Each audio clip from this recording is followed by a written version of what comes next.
following program was provided by an independent producer solely responsible for its content. The opinions expressed do not necessarily represent the views of this station, its staff, board of directors, or underwriters.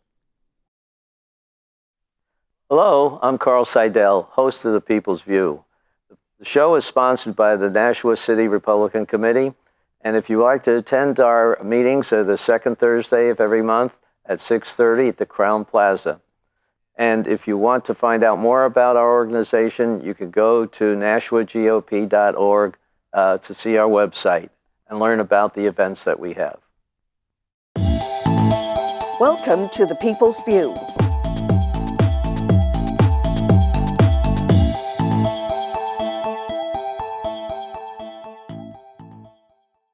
Hello, and help me welcome Greg Surbey. Greg, you're running for alderman in Ward 6 now, right? Yes, that's right. And it's not your first attempt to get into an office, but let's see if this one's going to be successful.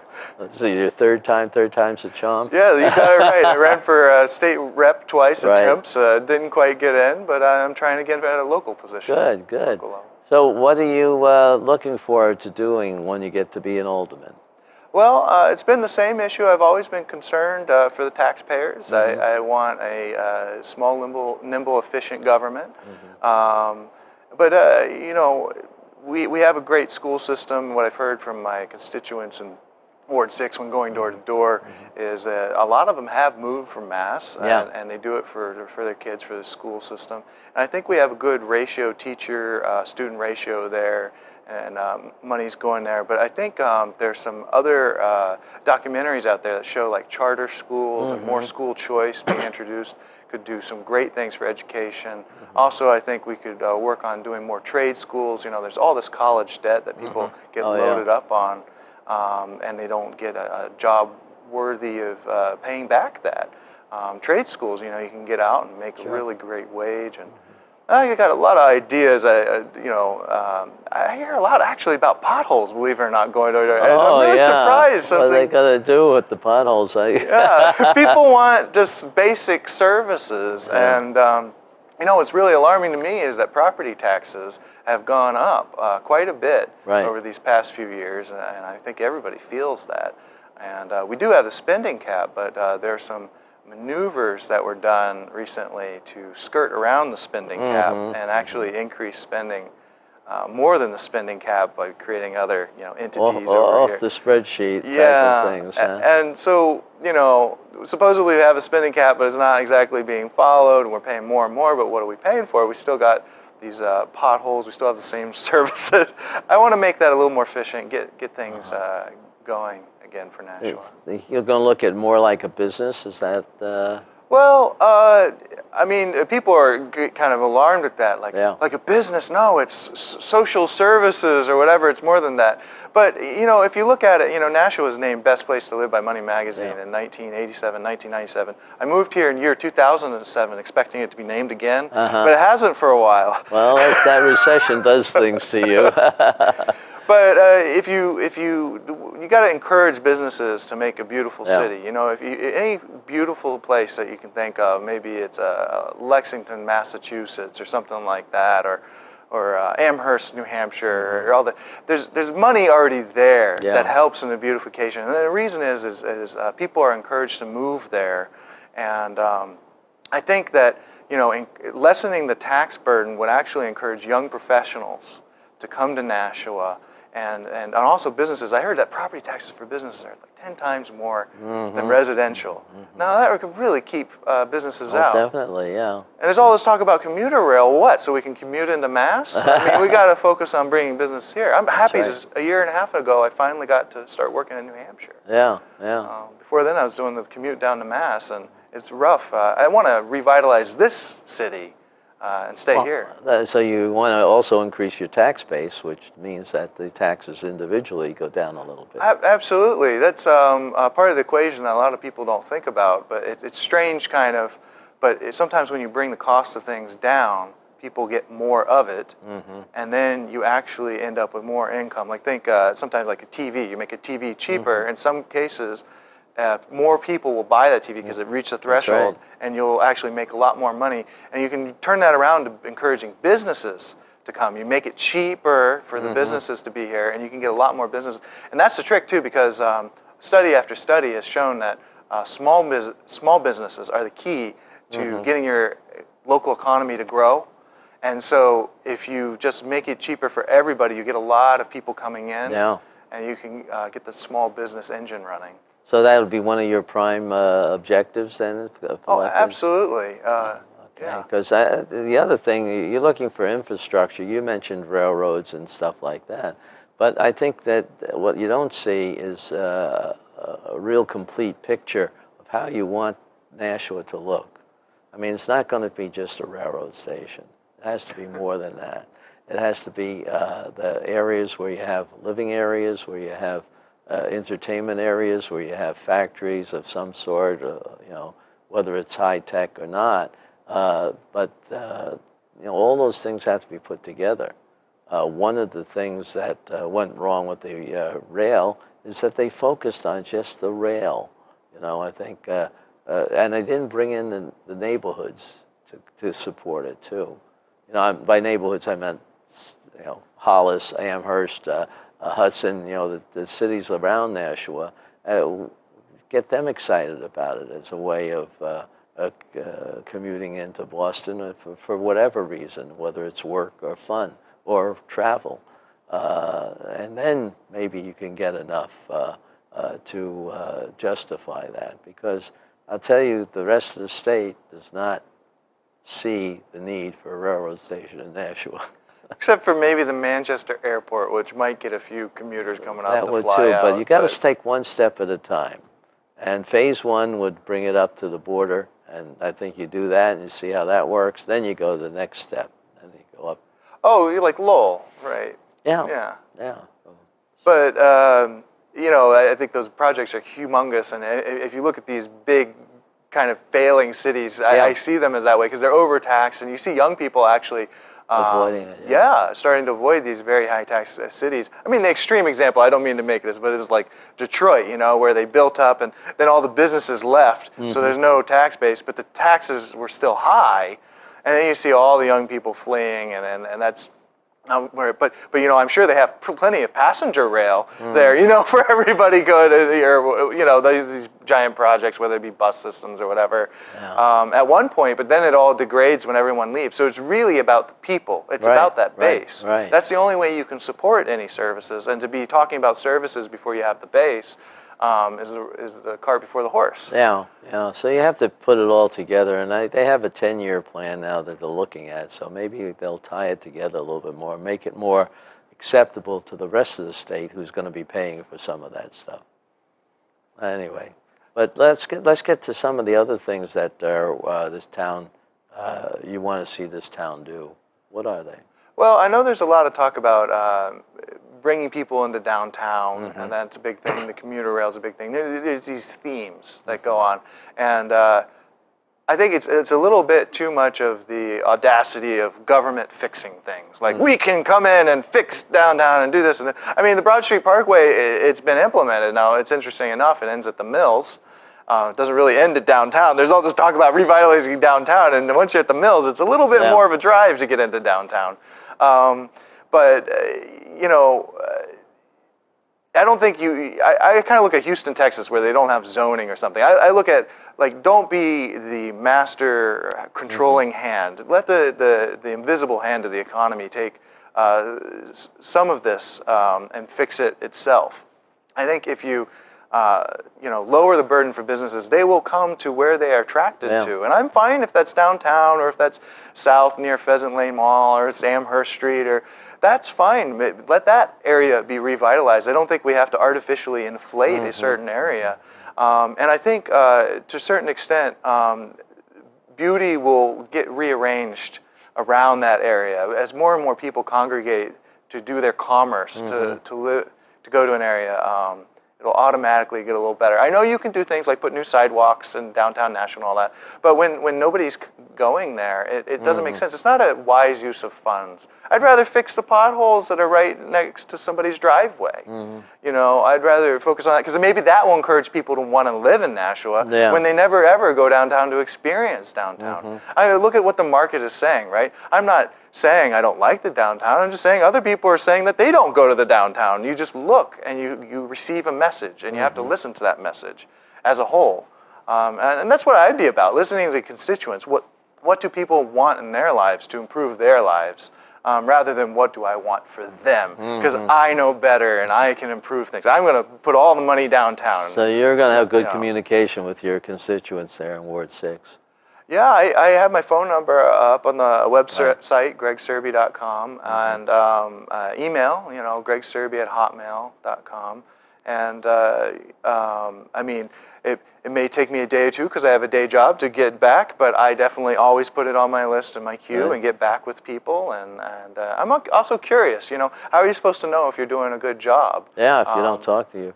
Oh, yeah, and so definitely will be open. Okay, you need help in any more in the last 10 days now before election? It's funny down there, isn't there? Funny enough, speaking of which, I unfortunately will be out of town, so I won't be able to ask for help. I do have somebody who's going to actually help put up signs, even though I won't be around. So I love support like that. That's so nice. Yeah. So they should call you for that.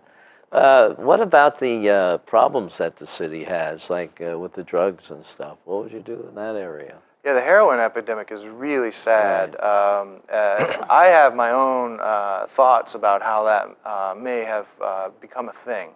I mean, there's Oxycontin, like pharmaceuticals that kind of been a gateway drug to heroin. If you look at the recent epidemic, and I'm concerned because it's cheaper, right, than the pharmaceuticals and easier to find. Your doctor stops prescribing you the Oxycontin, and they go somewhere else. So I think it's just interesting that it leads back there. But also, what do you do once you have this problem, which it is a problem in New Hampshire? I hear it from all my coworkers. A friend of a friend of a friend knows somebody who has the issue. Well, I look at it like a medical problem. I think the drug war, even at a federal level, I mean, it goes above the town or city, is very a failed thing. And the reason it's failed is it's a medical issue. And too often people are locked up when they haven't done anything violent. There's no offended party. There's no victim. Well, there shouldn't be a crime there. The victim is that person themselves. And I think it would be good to focus funding and where you put these people, take them out of the jails. They don't need to be there. Put them into a medical facility. But unfortunately, that does cost money. And I want to be fiscally conservative, but I think it would save money in the longer term, because if you keep them in there and you get them through that rehab, and even encourage them to, if they have to take rehab again, it's a lot better than having these people out on the street and they could cause crime, because the drug takes control of people. As they're not themselves anymore.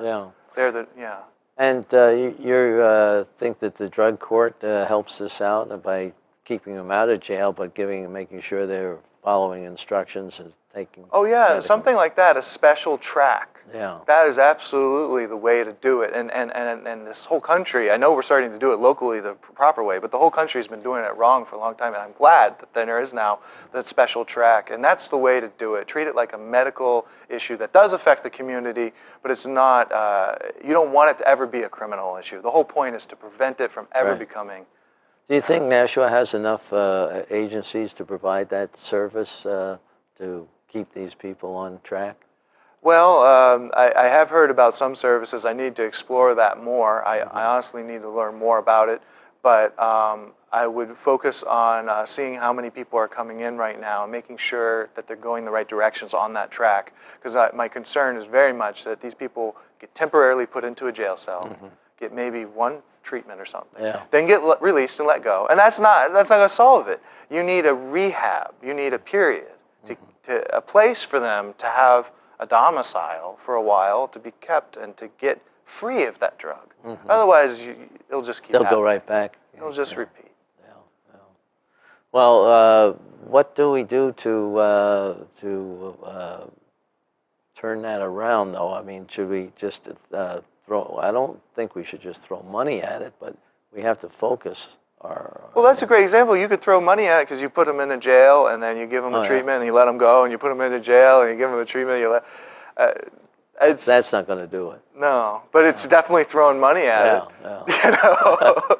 So this is thinking about the best way to do it, and I'd be open to learning better. And should we do something in the schools where we get them early before they've tried some of this stuff?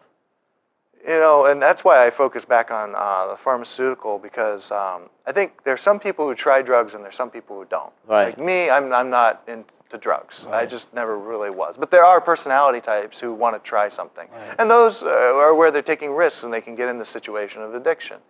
And I think education is already there. I think, sure, make sure it continues to be there, these DARE programs, et cetera.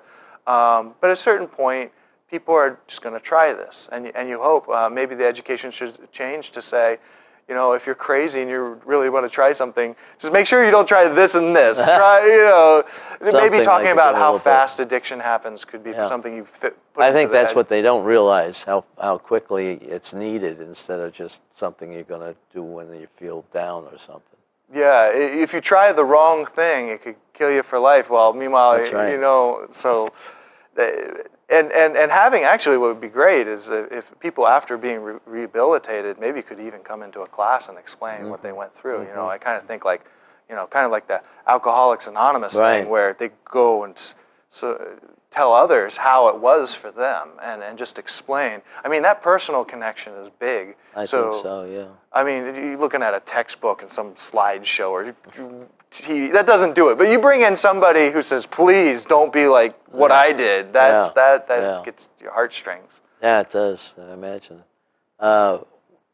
What else do you say that the town needs to do or the city needs to do to become more desirable or get back to where we won the award from Money Magazine? Well, some of the key issues in that award was like, you know, the safety and just New Hampshire in general is a very safe place, for family friendly, a great place to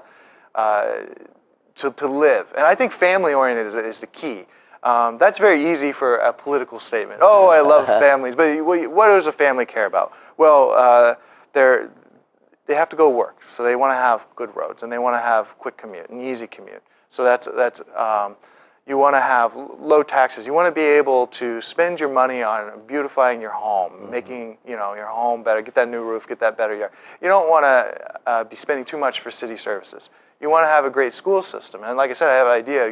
Give more choice for schools. There's an interesting thing going on right now in Croydon, New Hampshire, where the Board of Education there, 3 people, decided that they would let parents take their children to a private school as long as the cost per student was the same as the public or less. And many times it's less. And the kids are going off and exploring a different avenue of education. And you see some really great results with this. Like, I think in the Sudbury, Mass, there's all these different education styles that suit different children. Yes, I think that's where you need to do something. Different kids need different ways to learn. And I think giving those avenues, and we're a service-oriented economy too now. I mean, advanced manufacturing would be great for New Hampshire, for Nashua, but we're very much IT. I'm IT. Yeah. I'm in IT. We're very service-oriented now, and that requires creativity. Right. And that is a big problem in schools. Creativity is being stomped out on multiple levels, you know. And it's not just the arts, but bringing creativity even to math or science. Playing, having fun with these. There's not a lot of that goes on in school. Right. It's just, teaching to the test. Have you had the opportunity to go to the Academy of Science and Design here in Nashua, the charter school? No, I haven't. But I've heard that it's actually excellent, like it's renowned. Excellent. It is. It's. You never saw an environment where the kids and the teachers are crazy about one another, and they work very well together. And high school students are designing buildings and doing very complex studies that you wouldn't think that you'd see before you go to college, an engineering school or something like that. And they're going to grow up, and they're going to, and if they want to stay in Nashua, because it's a good place, it's a nice place to live, then they're going to stay in Nashua, they're going to start up a company or become part of a really awesome company and be a really important employee in that company.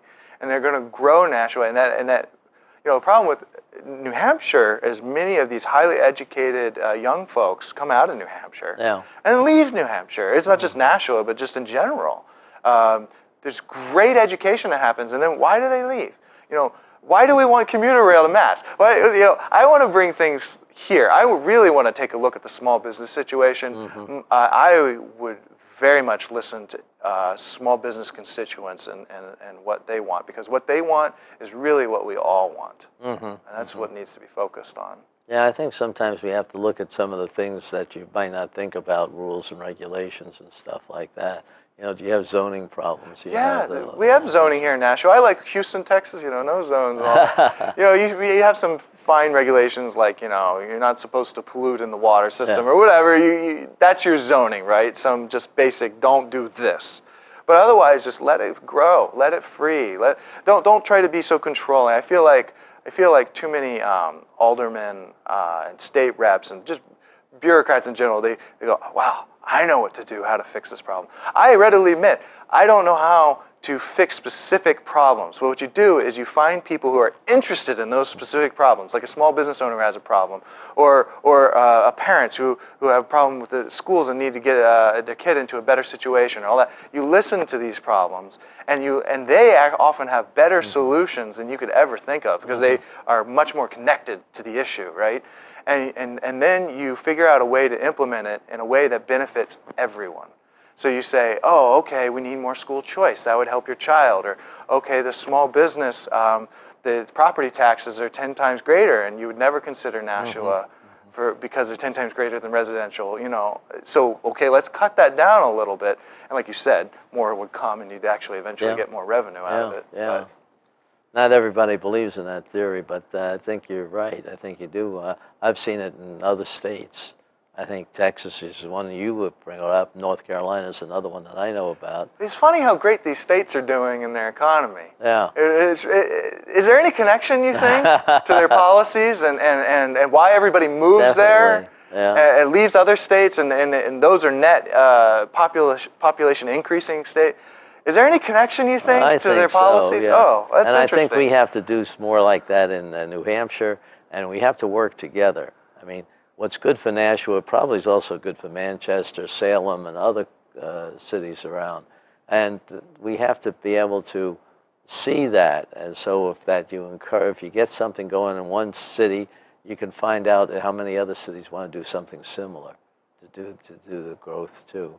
I think we saw that. I was there in Texas in the 95 to 2000 period, and we saw it go from where each city was fighting to bring somebody in to where they all just brought people to come in to see which area is best. And now they're all flourishing.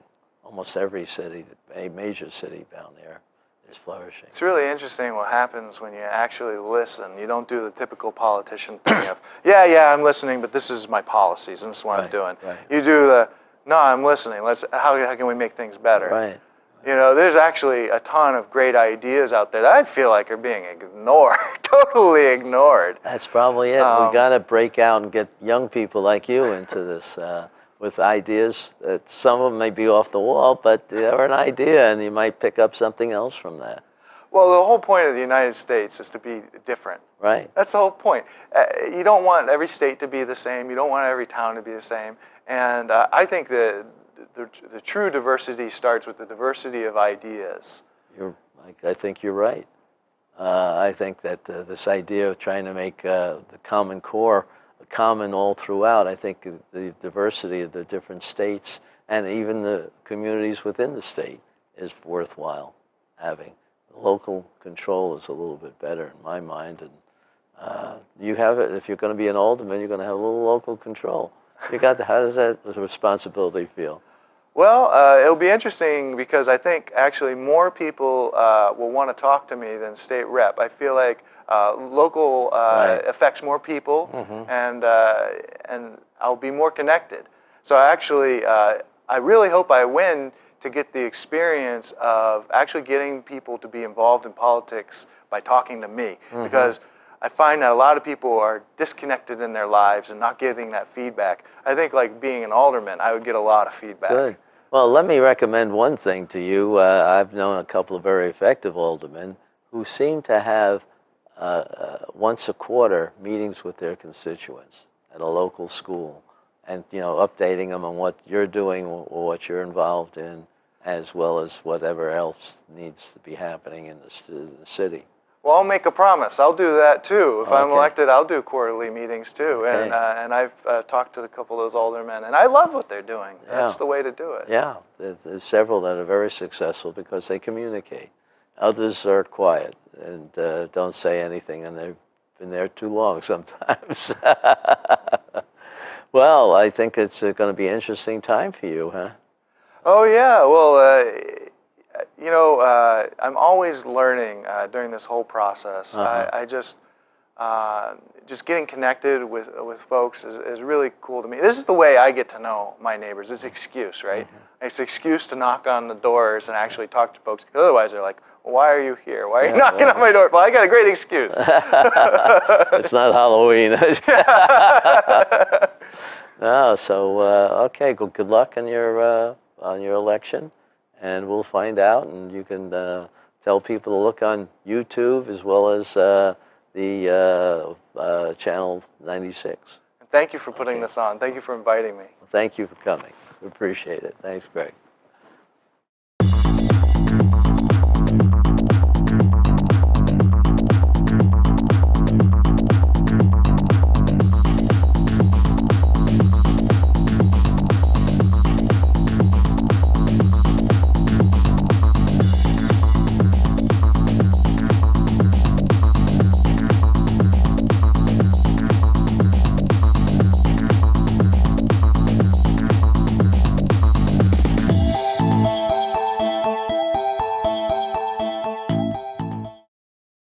The preceding program was provided by an independent producer solely responsible for its content.